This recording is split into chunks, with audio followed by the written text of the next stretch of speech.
Uy, Marian, saan ba tayo magbahay-bahayan? Doon sa bukid. Malayo ba yan? Hindi naman. Ano ba yung dala mo? Ito. Ito yung gagawin nating bahay-bahayan, Queenie. Ganun ba?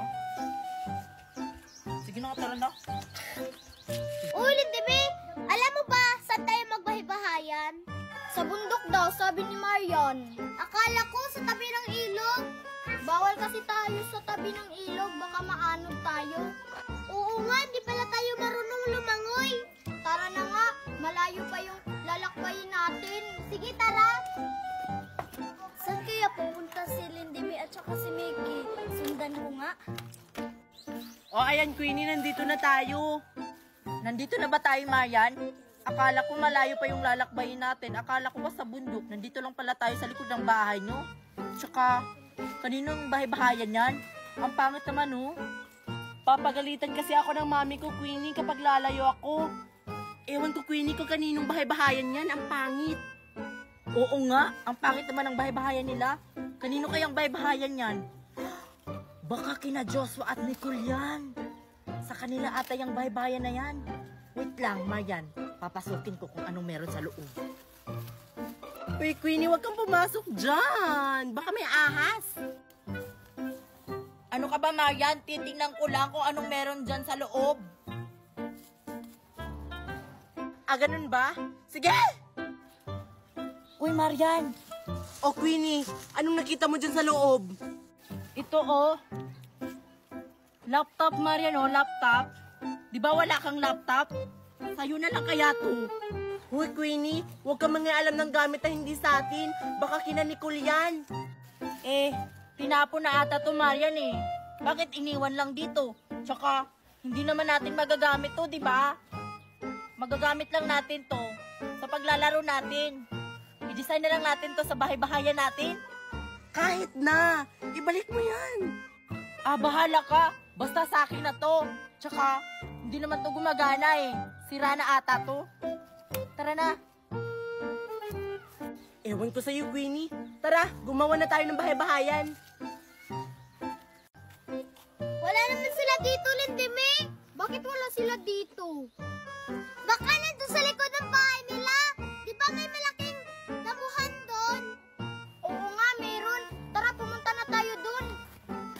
Saan kaya sila pupunta? Bakit bumalik sila? Baka uuwi na sila. Sige na, Marian, i-set up mo na yung bahay-bahayan natin para makatulog na tayo. Sige, Queenie.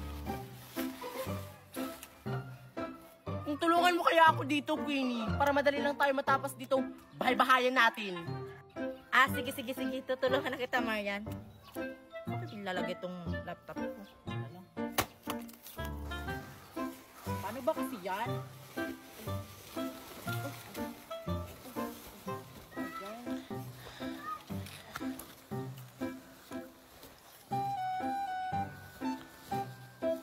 Okay ka na dyan, Queenie?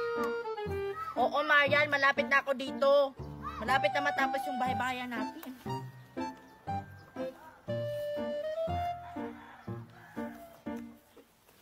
Ayan. Sabi ko na nga nandito sila. Nakagawa na sila ng bahay-bahayan. Ay, kaya pala, naglalaro pala sila ng bahay-bahayan. Queenie, ayan, tapos na yung bahay-bahayan natin. Ano pa hinihintay natin, Marian? Pumasok na tayo sa bahay-bahayan natin para makatulog na tayo. Excited na ako matulog. Naku, yung laptop ko. Mag-face lock ako sa loob.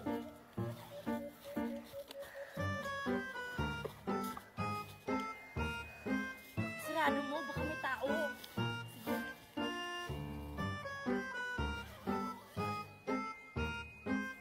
Naku, sarado yung bahay-bahayan! Nandyan kaya si Queen at saka si Marian sa loob? Nandyan siguro sa loob kasi wala sila sa labas. Sige, katukin natin. Hala, Marian! Ano nangyari sa bahay-bahayan natin? Hala, baka lumindol, Queenie. Hindi naman siguro lumindol, Marian. Teka, para may tao sa labas Wait lang. Sino yan? Nandyan nga sila sa loob. Sino ba yan? Mickey tsaka Lindibe, nandito na pala kayo. Sino yan, Queenie? Si Mickey at saka si Lindimi. Ah, nandito na pala sila. Papasukin mo sila. Kakarating lang namin. Ito na ba yung bahay-bahayan natin? Oo, kaya pumasok na kayo kasi mainit dyan sa labas. Pasok na kayo dito, dali. Tara na, Mickey. Pumasok na tayo.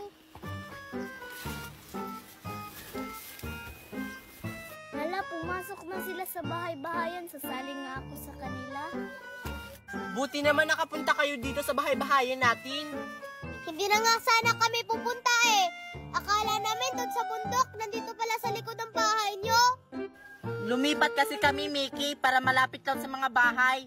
Hindi kasi tayo papayagan ng mga mami natin pag lalayo pa tayo. Buti naman nahanap nyo kami kung saan kami gagawa ng bahay-bahayan. Si Mickey kasi yung may alam. O, ano gagawin natin sa bahay-bahayan natin? Eh ano pa ba? Matutulog?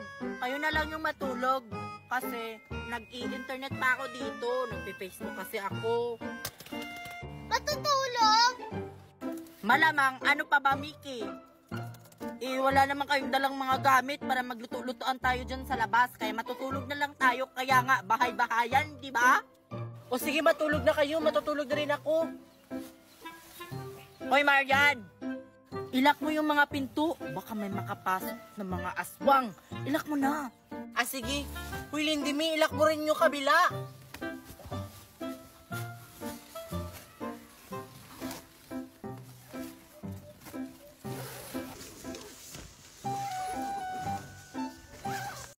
Ayan, lock na. Matutulog na tayo. Basta mamaya na ako matulog. Chat ko pa yung gwapo. Naku, sarado yung bahay-bahayan nila. Hindi ako makakapasok. Katukin ko nga. Queenie! Queenie! Sino ba yung kumakato? Queenie! Sino ba yan? Oh, ikaw pala yun, Sophia. Bakit ka nandito? Pwede ba akong sumali sa bahay-bahayan nyo? Ano? Sasali ka sa bahay-bahayan namin? Wait na nga, tatanungin ko si Marian. Uy, Marian, gising! Ano yun, Queenie? Natutulog ako. Nandito si Sophia sa labas. Sabi niya, sasali daw siya sa bahay-bahayan natin. Huwag mong pasalihin yan, Queenie. Nasisira yan ng bahay-bahayan. Ah, talaga ba? Ah, sige, wag na lang natin siyang pasalihin. Uy, Sophia! O Queenie, papasalihin nyo na ako? Ay, nako, Sophia, pasensya ka na. Hindi ka namin papasalihin sa bahay-bahayan namin. Nang sisira ka kasi ng bahay-bahayan. Hindi kaya, sinong nagsabi niyan? Basta, umuwi ka na nga, Sophia. Huwag kang sumali sa bahay-bahayan namin. Grabe naman kayo sa akin. Gusto ko lang naman sumali. Ang kulit-kulit mo, si Pia. Hindi nga pwede. Uy, Queenie, saan na yan nasa labas? Si Sophia gusto sumali sa bahay-bahayan. Eh, ang kulit-kulit eh. Huwag mo siyang pasalihin. Matakaw yan, hindi siya nagbibigay ng pagkain. Eh, ang kulit-kulit. Uy, Sophia, umuwi ka na. Hindi ka nga namin papasalihin sa bahay-bahayan namin. Sige na, Queenie. Sige na. Pauwiin mo na yan, Queenie. Sabi nang umuwi ka na nga, Sophia. Bahala ka nga dyan. Matutulog na kami. Ayaw niyo akong pasalihin sa bahay-bahayan niyo, ah.